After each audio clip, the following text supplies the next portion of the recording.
Hello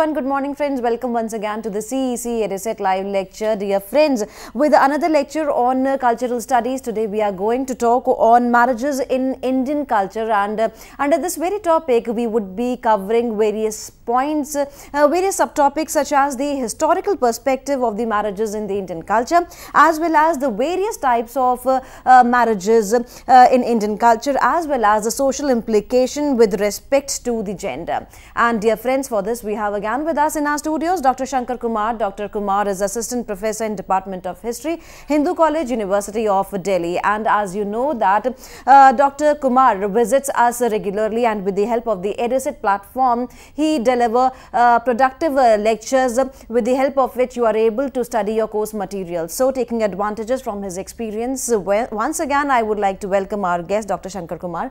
Dr. Kumar, welcome to the EduSet lecture, and I would like to say once again that this topic is very interesting in the perspective of the studies also, as well as in the perspective of all those people who tries to know the society. So I believe that the session is going to be one of the finest sessions. So over to you, sir. Thank you, Geetika, for very kind words, and good morning, viewers. As stated, today we shall be talking about marriages in Indian culture.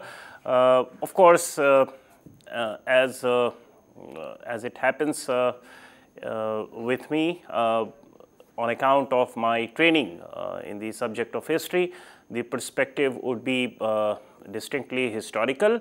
But the points that we are going to touch upon hinges on marriage as an institution. So it would be pertinent before we begin with the evolution or even varieties of marriages that we encounter in the texts belonging to ancient India.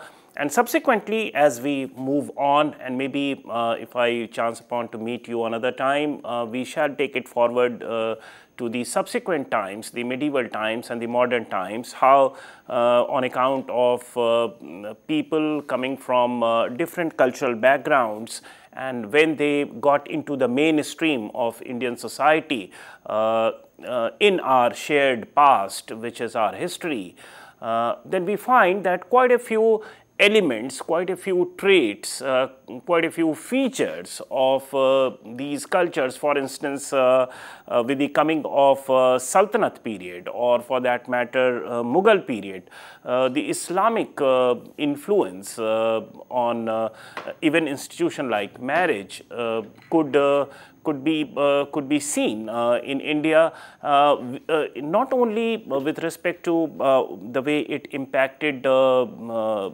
earlier marriages, Hindu marriages, but in fact the way Islamic ruling households underwent this kind of a change with respect to their contact with Hindu culture, and quite a few features which are very much a part of Indian culture visible in the institution of marriage, started impacting Islamic marriages also, even the royal household marriages. So the sense of hierarchy, the sense of giving the bride to a family which is somewhat hierarchically or socially higher than the bride's family, and all these aspects which are typically Brahmanical started impacting the Mughal households also. But today's interaction is not about that, because we are essentially talking of a period which is prior to the Mughal or the Sultanate period. We are basically trying to understand how in the Vedic times and in the subsequent times, in the law books, in the Dharma Shastras, in the Dharma Sutra literature, in the Griha Sutras and so forth, how marriage is visualized, And we shall also try to explore the social implication of these marriages, these types of marriages, particularly with reference to gender, in the sense the way male-female relations were conceived, and what it did to female as one category, and what it meant for males as one category. So there is quite a few there are quite a few issues at play, which is very much visible in these norms, in these customs, which came to characterize marriage as an institution in Indian history and culture.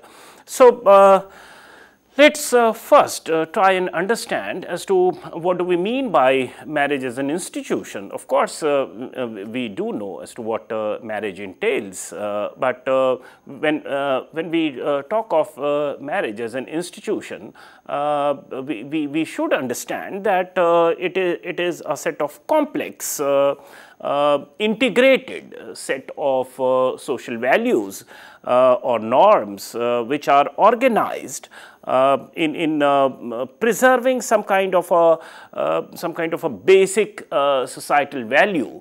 So any arrangement which repeatedly reinforces these social norms and across generations, and perform some functions which are integral to the society as a whole, and it is composed of several parts which are interrelated, then we start calling a particular phenomena as an institution, or a particular thing as an institution. So we will have to understand as to what are these social norms, what are the functions that marriage as an institution is performing.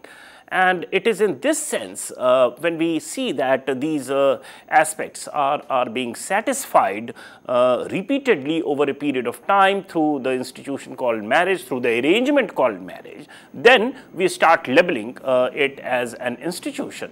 So on that count, we will see that the gender issue that we spoke of, the power relations and the exchange of women that it entailed within, of course, the endogamous unit called caste, and the issues like anulom, pratilom marriages, which again somewhat reinforced the sense of hierarchy, not only in caste terms but also in gender terms.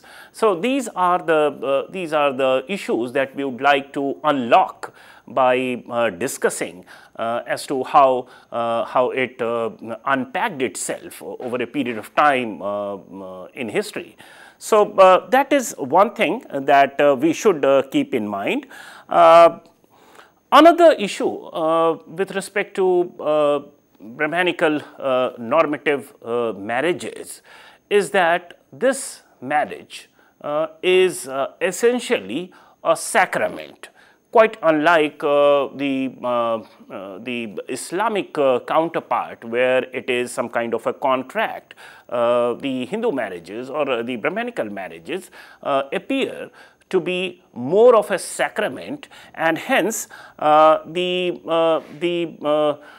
possibility or space for divorce, etc., is somewhat constricted. Of course, we do have several examples in the references from ancient Indian texts where pulling out of marriages for not only males but also females is allowed, is somewhat sanctioned, but there are some specific conditions where these things could be allowed. But overall, it seems that it is more of a sacrament.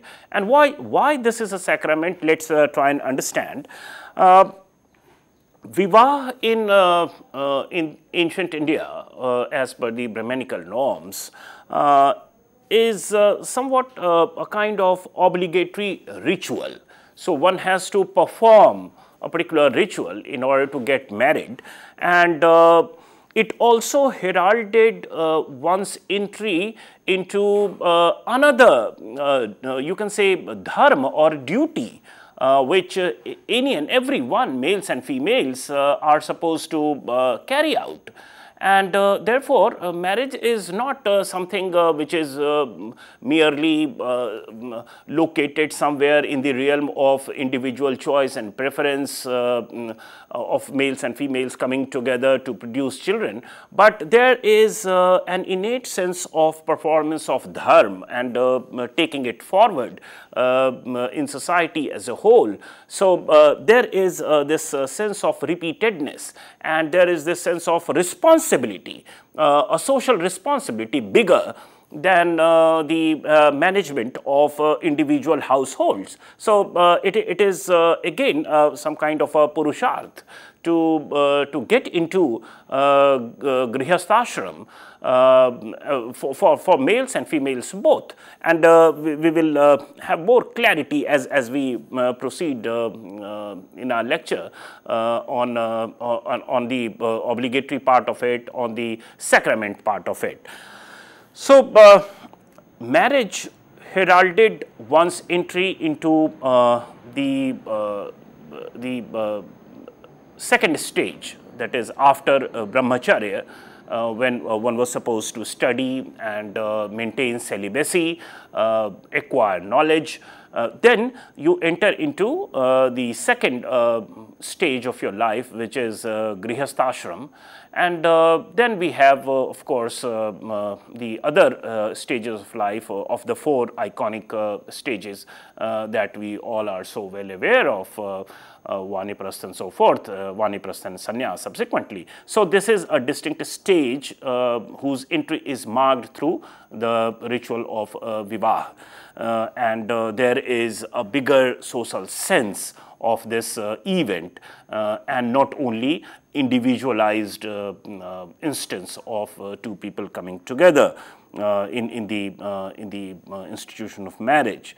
So if we look at the Vedic references, what we find is that any dharma is to be performed by a man together with his wife, and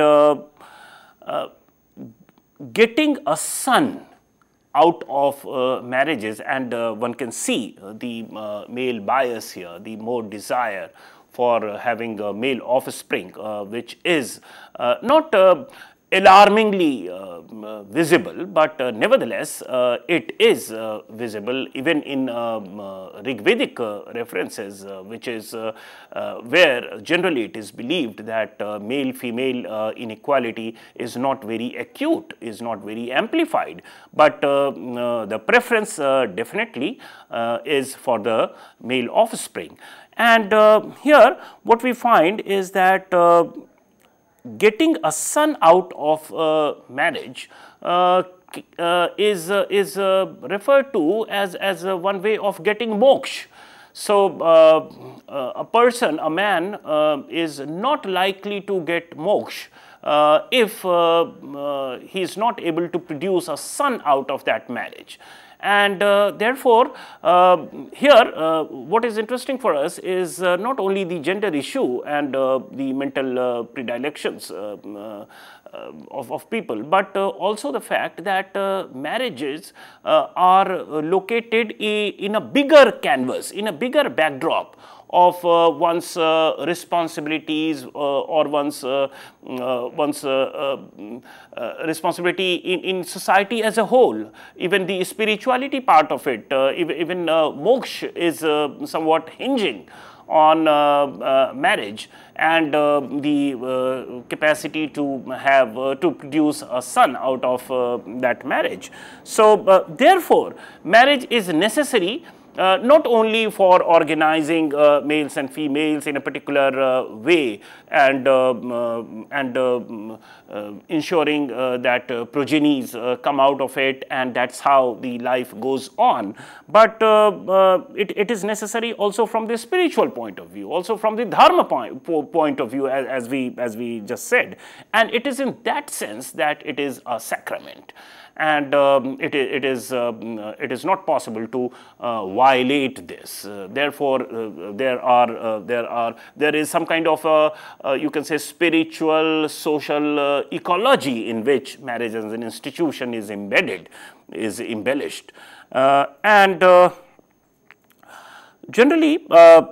It is also said that, for instance, if we look at the references in Manu or Manusmriti, which is again a text belonging to, say, around the beginning of the Common Era. So around that time, we can think of the kind of psyche, the kind of social norm which Manusmriti is a text, as a Brahmanical normative text articulates.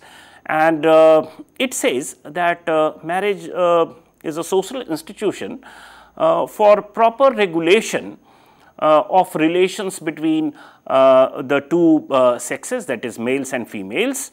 So the perfection is reached in terms of a family is that when you have a husband, a wife, and offspring, preferably of course male. So that is the perfect scenario, and Griha Sutras, which are somewhat before Manusmriti in terms of time of the text. It is also emphasized that pregnancy brings happiness in this life as well as afterlife. So there is this kind of an accentuation on producing progeny. And having the responsibility is not only on account of some kind of a sexual bliss or some kind of taking economy or having children for the household purpose to take care of the parents in the old age, or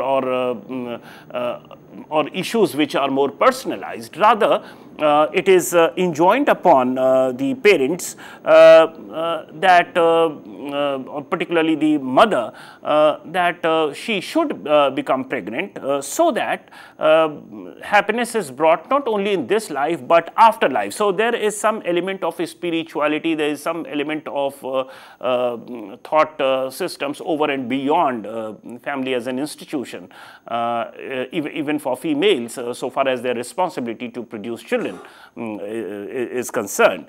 Now, Rigved, so far as aim of marriages are concerned, it is referred to in Rigved that it enables man to perform sacrifices. Marriages enable man to perform sacrifices, plus it also enables them to have children. So there is this twin function associated with marriage as an institution in Rigved. One is that since it is a sanskar, since it is one stage of life, therefore it is necessary, it is inescapable, and one has to enter into marriage so that he becomes eligible to perform sacrifice, and sacrifices are important for the social goodwill, for the spiritual well-being. Therefore, one has to enter into marriages.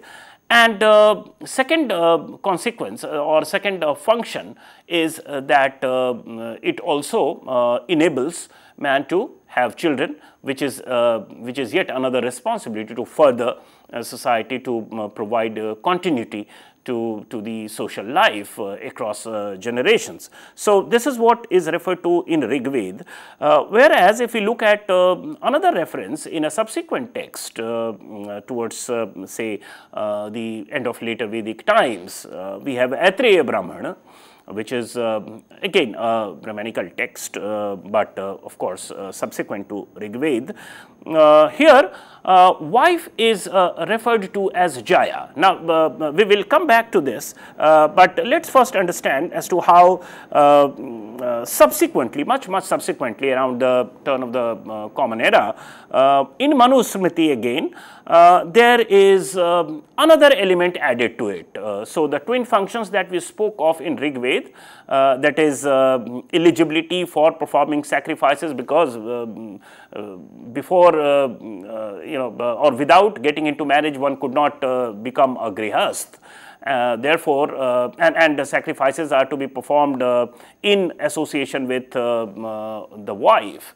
Therefore, one had to enter into the marriage. And second is ability to have children. So these are the twin functions in Rig Veda, and Manu in the Manu Smriti talks of the third aim of marriage, and that is to satisfy the sex instincts. So another functional component is somewhat articulated in a rather candid way, which is of course all societies resort to various means and ways to take care of or to channelize the basic urges, human urges, in order to have some kind of an order. And within that order, or in the interplay of these arrangements, we can locate the power play with respect to gender, or there could be some other prejudices informing such structures or such institutions. But we are presently not talking of that. All we are saying is that Rig Veda talks of twin functions, and Manu Smriti adds another component of satisfying sexual instincts through the institution of marriage. And it is in this reference that the reference in Atriya Brahman becomes somewhat important, where wife is referred to as Jaya. Now, if we start looking at the meaning of this term, which is synonym for a wife, then this word is used in the sense of the lady who is a wife. It is in her, it is in the wife that a future husband would be born as a son, and therefore she is Jaya. So again, you can see the instrumentality getting associated with females, and the broader objective somewhat, at least in the law books, is somewhat different. And females as a wife are supposed to be just performing a duty which is a bigger, whose context is bigger. And it is in this sense that this word is there, Jaya, so that the females are understood as the you can say the source from where future sons who would be future husbands, of course, are produced. And they are the ones who would again take it forward, the other bigger social responsibilities and so forth. There, of course, is an element of subservience of women, and some kind of robbing off of the individuality of females to act on their own, rather they getting subservient to a larger scheme, a larger social and moral scheme that is very much visible in such articulations. Now, another issue which is also spoken of quite prominently, and this is an issue which came up even during the 19th, early 20th century reform movements during the colonial period of our history, where child marriage or particularly female marriage age came to be debated intensely, and people started looking at the ancient scriptures, Vedas and other texts in order to ascertain as to what is the actual age, the right age for marriage for girls.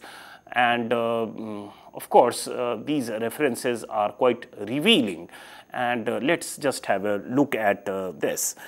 Now, Manu or Manusmriti talks of, in general, males being of the age of say 30 years or 24 years. It may not be very explicit, but if we accord 12 years for studying purpose, brahmacharya, and the age at which Upanayana Sanskar happens and subsequent to it studying is taken to, or studies are taken to, then this is the age that somewhat works out. And even pragmatically, it appears that if the boy is of the age of 30 years, the girl or the bride could be 12 years of age. Similarly, if the boy is 24 years of age, the girl could be 8 years of age. And there we do see the issue of puberty and pre-puberty marriage for girls, and which is again cited as one kind of an instance or some tendency developing during the period which led to deterioration in the condition of women through the institution of marriage or through the practice of early marriage, pre-puberty marriage, particularly for girls. And in Mahabharata, if the boy's age is put around 21, then girls' age works out to be around 7. Of course, we are given to understand that during the Rigvedic times, the situation wasn't that grim, and probably females resorted to marriage post-puberty or at an advanced age. So there is this kind of the subservience element creeping into Indian history post the Rigvedic times on account of several changes in history, mindset, and there are sociologists and historians speak of the agricultural society leading to, or intensification of agricultural societies leading to subservience of women and so forth. Again, if we look at Bodhayana Dharma Sutra, then females for marriage, female age for marriage is definitely pre-puberty, and therefore they are referred to as Naganika. And Naganika here means that the female should be pre-puberty age who are regarded fit for marriage. However, in Kama Sutra, Vatsayan's text, we get this sense that probably females were of advanced age at the time of marriage, and that is how things are presented. So there is fair degree of ambivalence, but indisputably one thing is clear, that with respect to the Vedic period, early Vedic period, there is definitely some kind of a focus on ensuring that females are married off much before puberty sets in, and it is again thought about by the historians and sociologists alike as to what could be the compelling reasons, what could be the contributing factors for this kind of a mindset, this kind of a practice, where there is so much of focus on pre-puberty marriage for girls. One very you can say casual explanation could be, which is time and again spoken of in this context, is that the Brahmanical lawgivers whose ideas are articulated in these texts are emphasizing upping the so-called within quotes moral standards, and this conceptualization that once puberty sets in, females would or females can on their own volition stray into extra or you can say without getting married, if they get into sexual acts, then it is likely to bring infamy, or it would be a matter of dishonor for the family in a society which is where patriarchy is at work, and so forth. So that is one explanation which is usually given. Second is from the point of view of ritual, and this is again it seems that it is a post facto justification for this practice. Nevertheless, it is referred to in these texts, that marriage as a ritual is somewhat equal to Upanayan sanskar for girls. So it is a female counterpart of Upanayan sanskar for boys, and so while boys get into the mode of learning post the Upanayan sanskar, for girls it is the marriage. But the boys are supposed to enter into this marriage at a subsequent age. So there is of course this sense of unease, and this rupture of logic is very much apparent in these arguments, but they are there. And another often cited reason is that some of the girls wanted to become nuns in the Buddhist and Jaina Sanghas, and since they could be, it could be the perceived inability to lead a life of celibacy for girls, that they were pushed into marriage at quite an early age, that is pre-puberty. And another pragmatic reason cited is that married girls had to struggle less as compared to an unmarried girl, and of course there is this social stigma and social perception which can run to the contrary, negative social perception, making the life of an unmarried girl all the more difficult in those times. And this is something which we see remnants of it even are visible in the modern times. So that is yet another argument which is posited with reference to this early age of marriage for girls. Another historical development is that of Tantricism, which is dated to around say 5th, 6th century AD in Indian history. And this Tantricism as a movement emphasized sexual experience as some kind of a bliss. So sex as an act is an act of bliss, and it leads to blissful feelings. And therefore, in order to pull the girls away from getting sucked into tantric practices, which had over a period of time becoming extremely popular.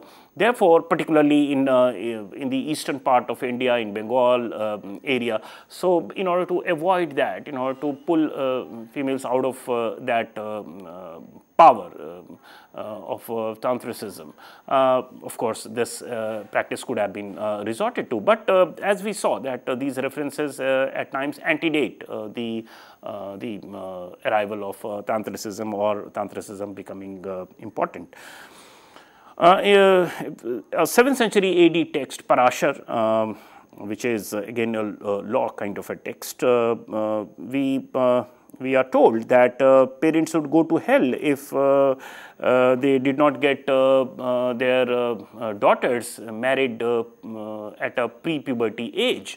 So, the point is that the overall context is presented in a way which somewhat pushes all the actors, be it the parents or society in general, into pushing females into some kind of an early marriage, pre-puberty. And this was a new development which we could see in the post-Vedic period, post-early Vedic period in our history.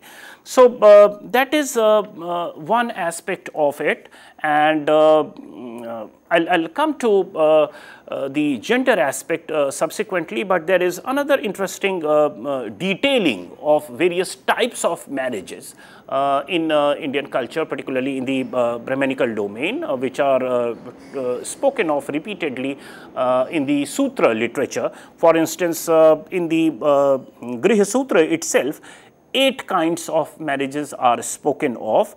I'll just try to enumerate all these.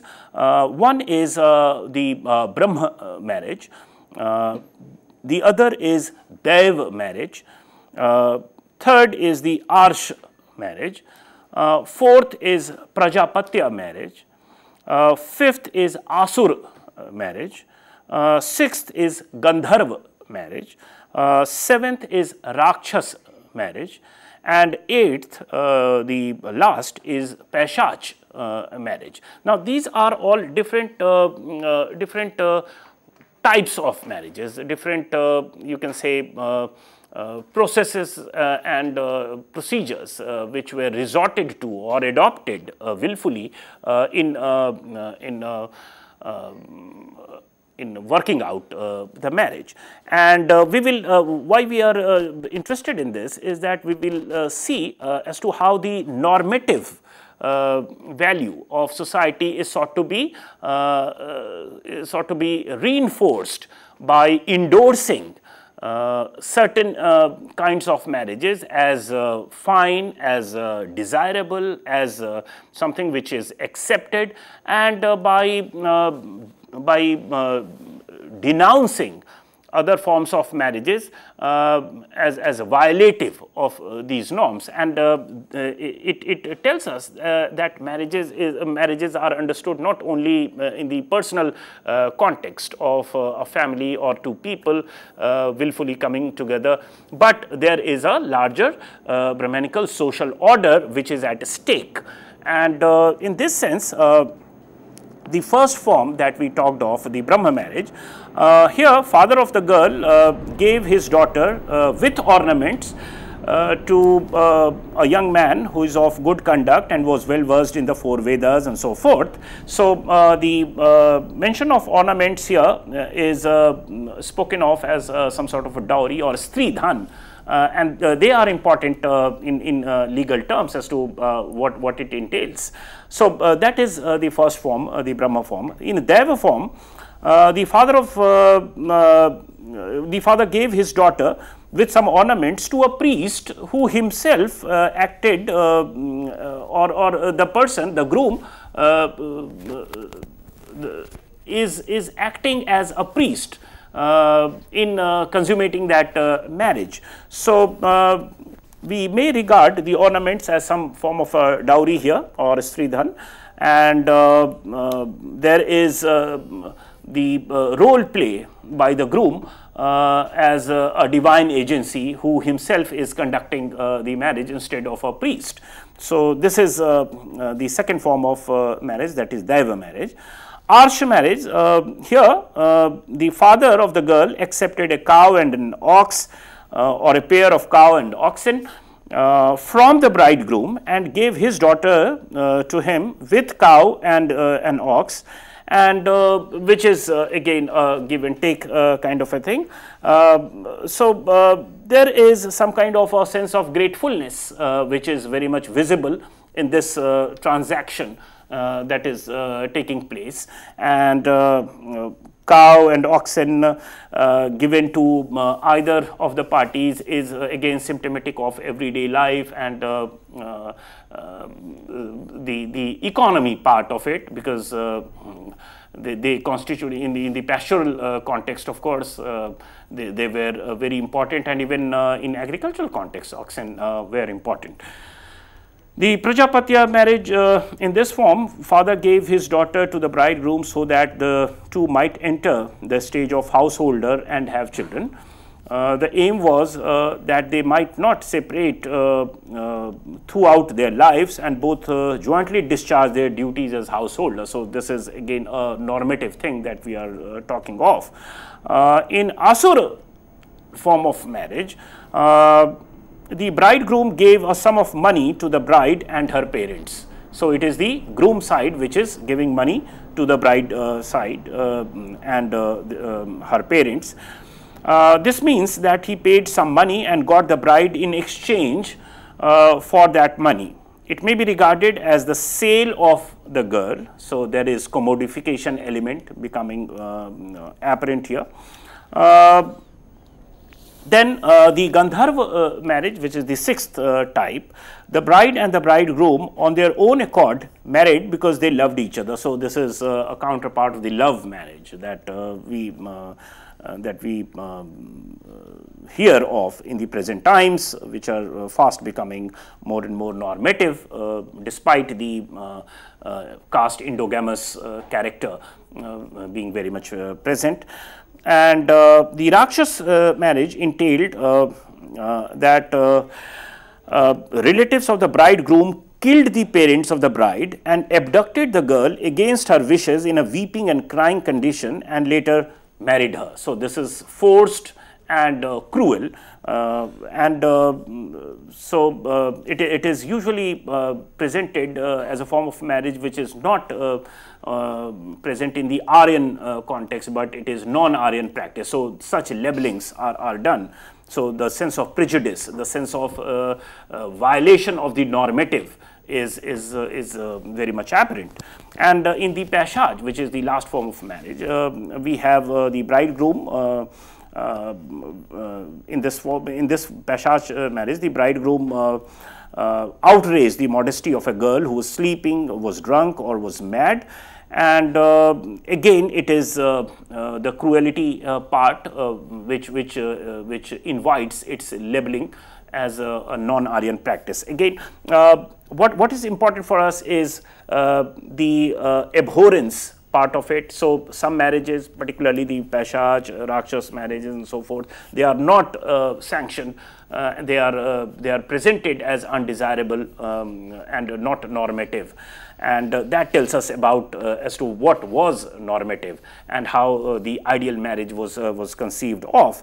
And on the issue of Stridhan or the inheritance, again Yagyavalak tells us that Stridhan of a woman was who was married by an approved form of marriage, that is dharma marriage, should be inherited by her husband if she has no child. So, in case they do not have progeny, so it is the husband who comes to inherit the Stridhan that the lady has brought during the marriage. And Kautilya tells us that in the dharma form of marriages, in special circumstances, the husband could spend the Stridhan. So, again the patriarchal element coming in, but in the case of adharma form of marriages, the husband should return the sum of money borrowed by him from the Stridhan, or that is from the side of the wife. So, very real issues are also detailed. Economic issues, financial issues are also detailed. The issue of inheritance and what are the factors, what are the circumstances under which they can be transacted.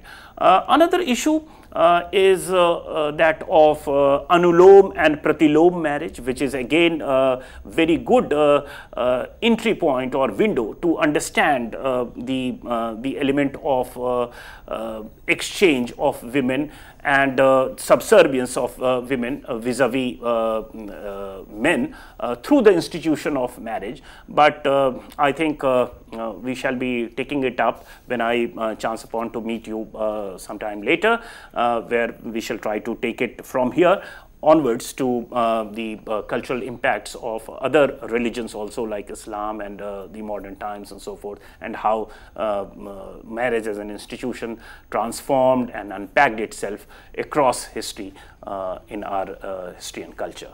Definitely, sir. We would be talking more, because if we talk about India alone and the culture of India alone, it's a very, very, very big area, because different people of different religions live together under the same umbrella and practicing their own religion, their own culture in their own very form. With this note, thank you, sir. Thank you so very much for delivering such a nice lecture. Dear friends, if you have any queries, you can mail us at info.cc@nic.in, and if you have any questions regarding this very topic, you can mail us definitely. When next time Dr. Shankar Kumar comes, we would love to solve your queries. And if you want to access this particular lecture, you can access it ample of times with the help of the YouTube, as we daily say that we upload our lecture for you so that it becomes convenient for you to study and study. Thank you, sir. Thank you so very much. Thank you.